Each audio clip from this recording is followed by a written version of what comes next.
પરંપરા અને શ્રદ્ધાનો સંગમ નિર્ધારિત કાર્યક્રમ મુજબ બપોરે 12:39 ભગવાન જગન્નાથ, બહેન સુભદ્રા અને ભાઈ બલરામને વિધિવત રીતે રથ પર બિરાજમાન કરવામાં આવશે.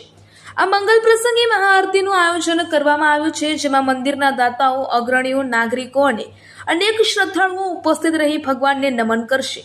ત્યારબાદ બપોરે 2 કલાકે ભગવાન જગન્નાથજીની ભવ્ય રથયાત્રાનું પ્રસ્થાન થશે. ભક્તો માટે ખાસ વ્યવસ્થા. મેનેજિંગ ટ્રસ્ટી પિયુષ આચાર્યએ જણાવ્યું હતું કે આ રથયાત્રામાં જોડાનાર ભક્તો માટે સુરક્ષા અને સુવિધાની સંપૂર્ણ વ્યવસ્થા કરવામાં આવી છે. જે શ્રદ્ધાળુઓ કોઈ કારણોસર રૂબરૂ આવી શકતા નથી, જેમાં અશક્ત લોકો, વૃદ્ધો, ગુજરાતની બહાર વસતા ગુજરાતીઓ કે વિદેશમાં રહેતા ભક્તોનો સમાવેશ થાય છે, તેમના માટે આ વર્ષે ખાસ સુવિધા ઊભી કરવામાં આવી છે. લાઈવ પ્રસારણનો લાભ.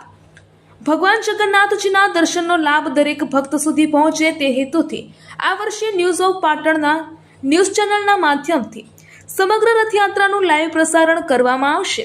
સવારથી જ આ પ્રસારણ શરૂ થઈ ગયું છે, જેથી ભક્તો ઘરે બેઠા જ આ પવિત્ર યાત્રાનો આનંદ માણી શકશે.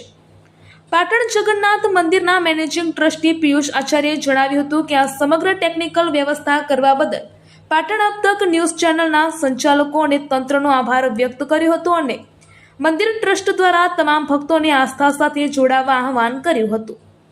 Reporter Rajubhai D Patel.